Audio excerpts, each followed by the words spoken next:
कहानी है रामपुर गांव की, जहां के मर्द महिलाओं को हमेशा नीचा दिखाने की कोशिश में रहते।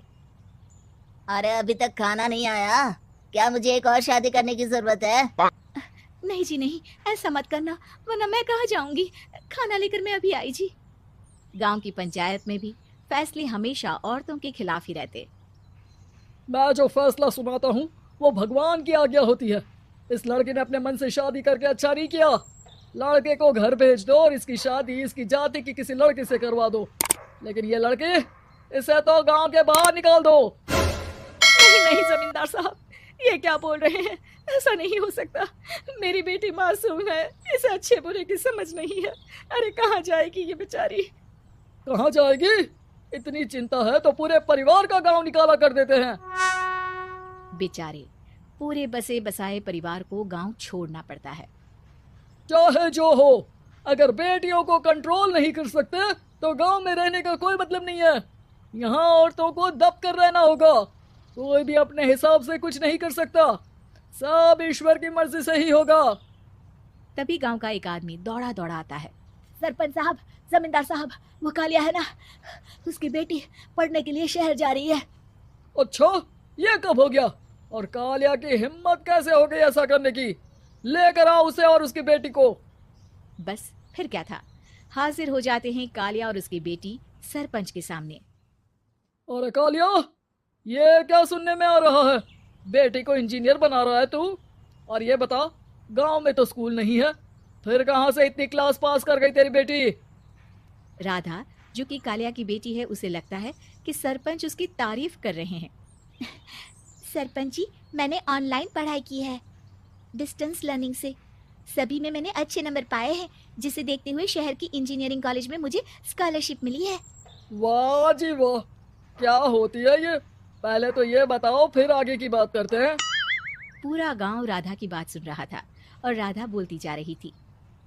तो ऐसे मैं फ्री में एक अच्छी शिक्षा लेकर गांव में जो कुछ परेशानियां हैं, जैसे बिजली, पानी और इंटरनेट जैसी समस्याओं के लिए काम करूंगी। मैं गांव को शहर से जोड़ने के लिए पुल का निर्माण करवाने का प्रस्ताव रखूंगी। मुझे पूरी उम्मीद है कि जल्द ही हमारा गांव भी तरक्की की राह पर चल पड़ेगा। राधा की बात सुनकर सारे गांव वाले ताली बजाने लगते हैं।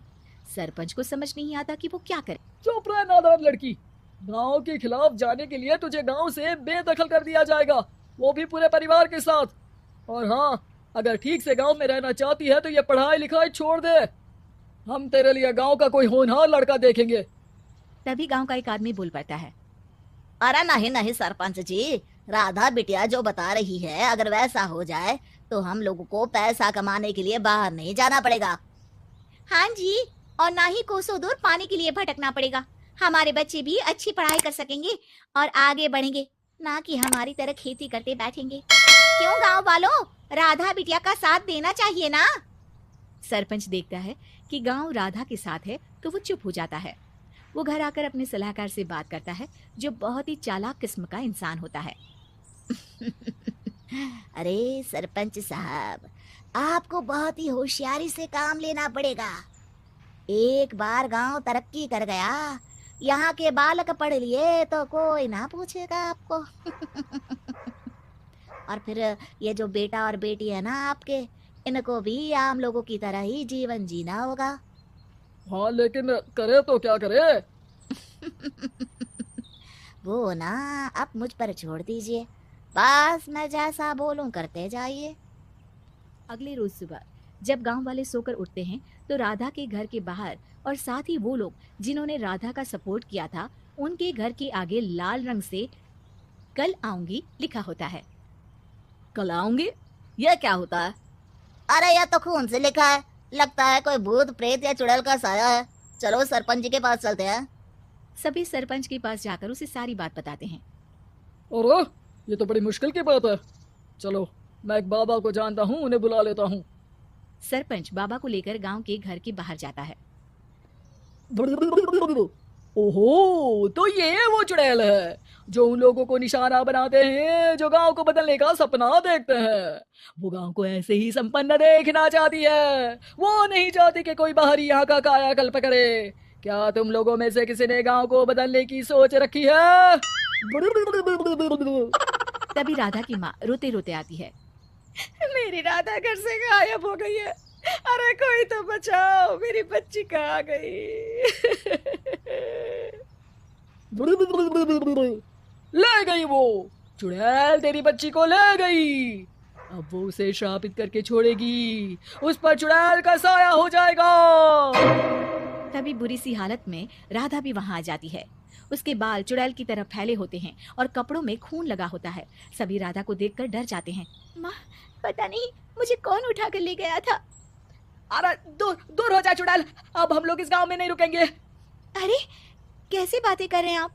कल तो आप मेरे भरोसे गांव का हुलिया बदलने, अपने बच्चों को पढ़ाने और तरक्की उन्नति की बात कर रहे थे, तो आज क्या हो गया आपको?